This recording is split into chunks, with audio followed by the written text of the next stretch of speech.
So I want to do a quick review on the 2016 F450 6.7 liter, 440 horsepower, 860 pound-foot of torque Super Duty. I actually bought this truck about 2 months ago to replace my 2011 F250 with the 6.7 liter that I bought in July of 2011. This particular truck, I purchased it because I thought it would be a more stable platform when hauling my 37-foot Forest River travel trailer. It's not a fifth wheel, but at the same time, I kind of wanted a dually anyways in case we decide to upgrade to a large toy hauler.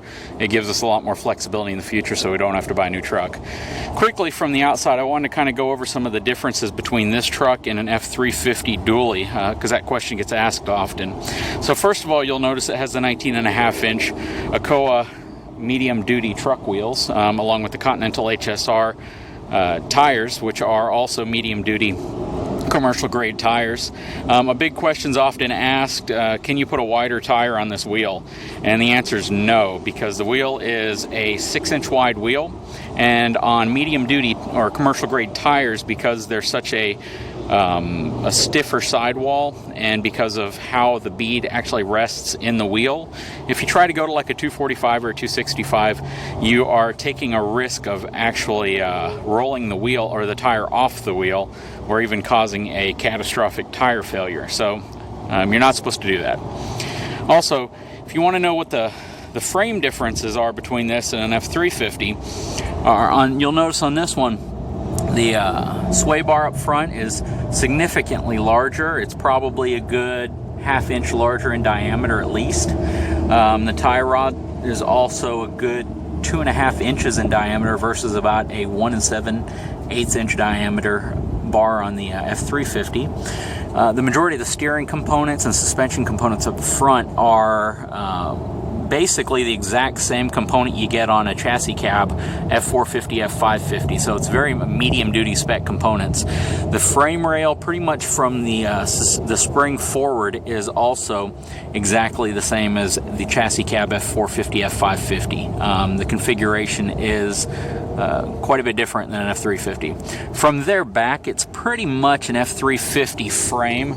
It's a rolled C-channel, a little larger than a 1/4 of an inch thick. I believe it's 0.26 or 0.27 inches thick. It is not a boxed frame. I know that they're moving to a boxed frame in 2017. I don't think that that's really needed. Again, you know, Ford claims that it's for the that they've stayed with the C-channel because the platform works real well, and it's stiff enough for what it requires. Plus, it offers some flexing if you're going over uneven terrain or towing a trailer. I think they really just went to the fully boxed frame, kind of to follow suit with what General Motors and Ram have been broadcasting and putting in their trucks for a while now, especially after those twisting videos that you see all over YouTube about how the frame flexes on the Ford and you're unable to open the tailgate and all that. I've never really encountered a situation where that's ever happened to me in any of the truck I've owned.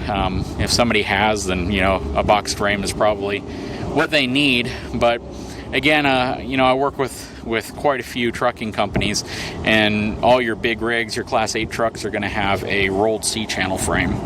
Also, a couple of the things you're going to notice about the suspension on the F450 is the rear axle.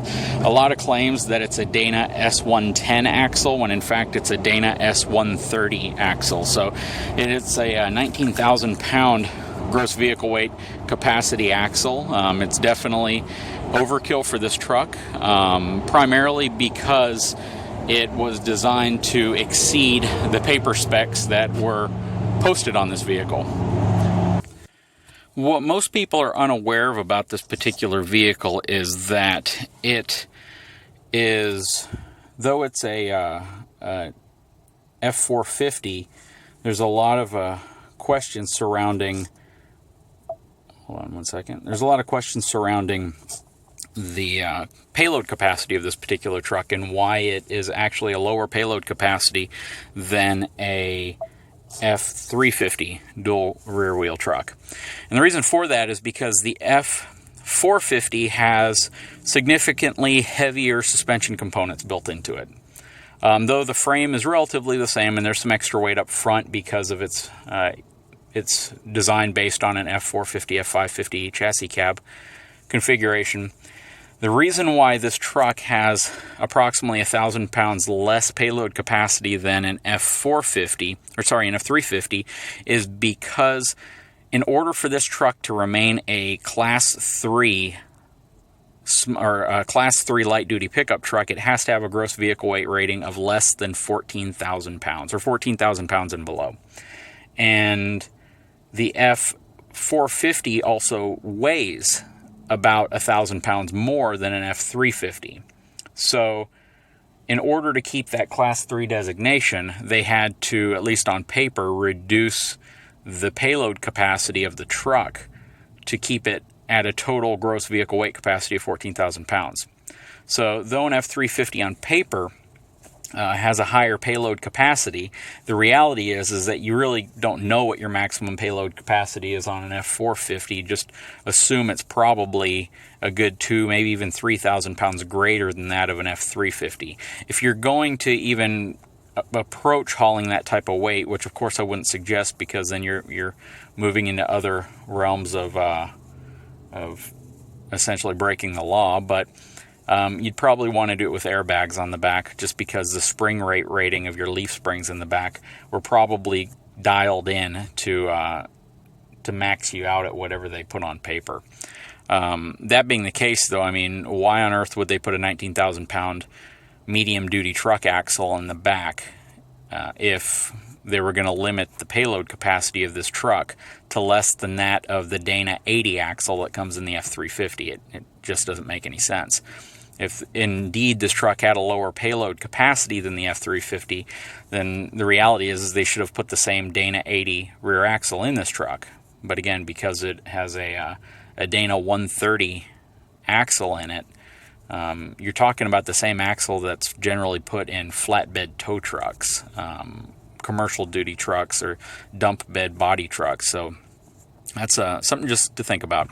Also, one thing I like about the sync system in this truck versus the one that was in my Lariat, my 2011 Lariat, is the MyTouch, though there's been a lot of complaints about how well it works and people having problems. I haven't had any problems with mine in particular, but what I like about it is it has a Wi-Fi rebroadcast capability, where when you talk about the General Motors vehicles that have 3G or 4G built into them, same with the Ram, that requires you to get a data plan on your truck. Whereas the sync system in the Ford truck actually will rebroadcast the data plan from your cell phone into the cab, so you're not paying for multiple data plans. I really like that feature, and it's come in really handy, actually, because my daughter has an iPad that's Wi-Fi only, and this gives her the same capability to use her Wi-Fi while or use the Wi-Fi of the truck while we're traveling without having to have a separate data plan for my truck.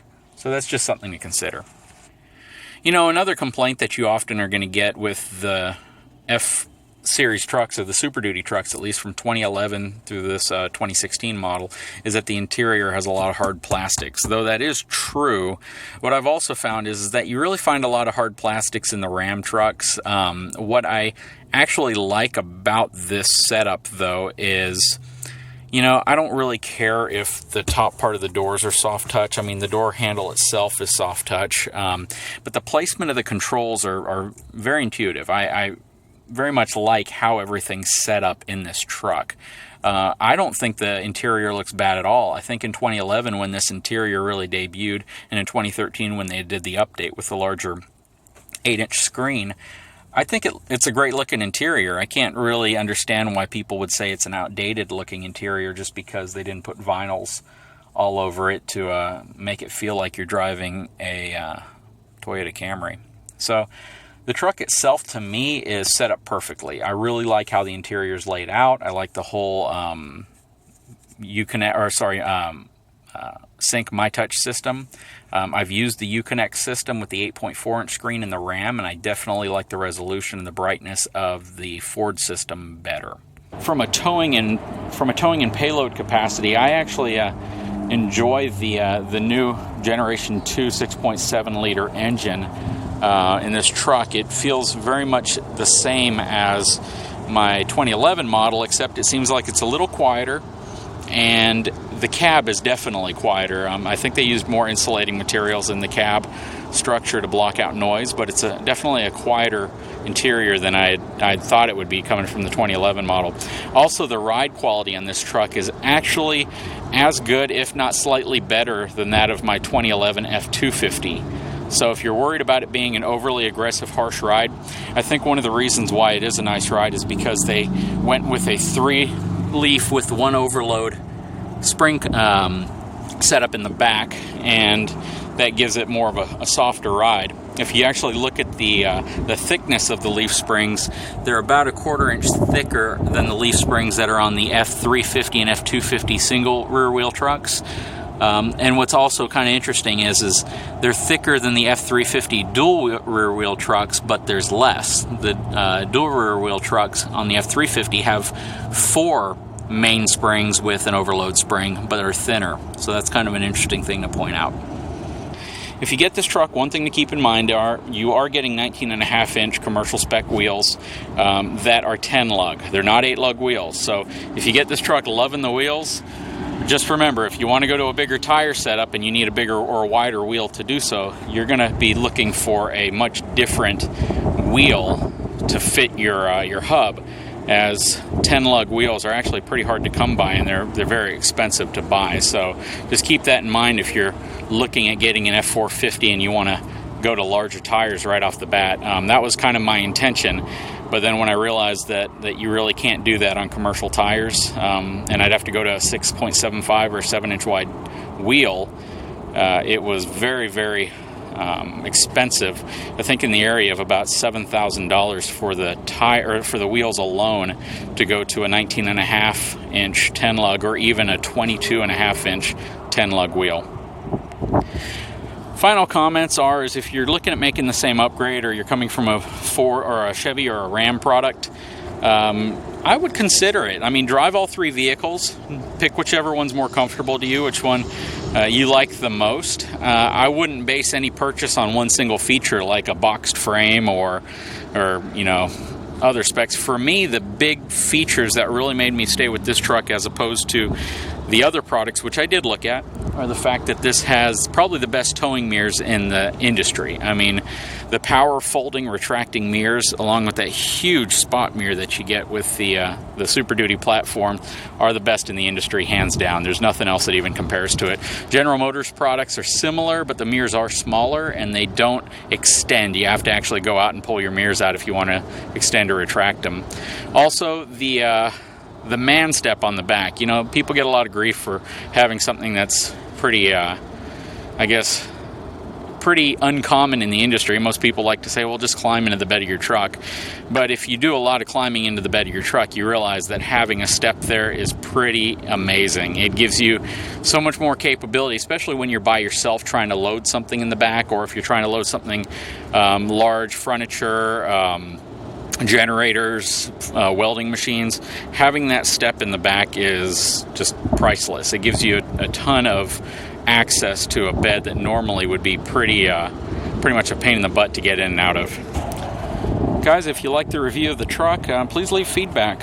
Subscribe to my page and leave comments. And I like to provide some reviews on different things I buy, just because I'm sure there's some questions out there from other people on if they should buy the same product. So if you like my page, just go ahead and subscribe. Thank you.